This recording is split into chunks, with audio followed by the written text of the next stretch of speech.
日本杰尼斯天团蓝自1999年出道至今，演唱过不少脍炙人口的歌曲，但成员却在27日突然宣布将在2020年底休团，令不少粉丝相当震撼。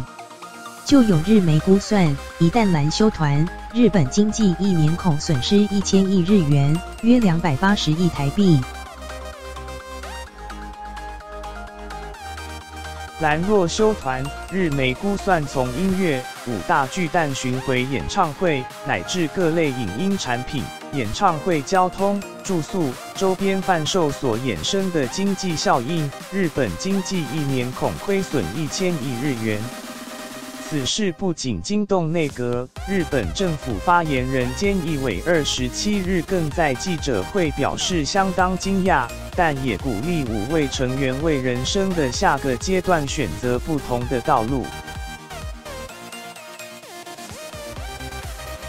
不过粉丝最关心的仍是蓝之后是否有机会再度合体。成员樱井翔在身为主持人之一的节目《News Zero》中接受另位主播有痛有美子的访问，表示当然有希望，我心里总有个念头，总有一天我们5个人还能聚在一起演出。他还说，虽然不是每个人都能接受这个决定，但还是感谢粉丝温柔地守护着他们。另外，对于未来的发展，樱井翔则说期待接到主持日剧和电影的邀约。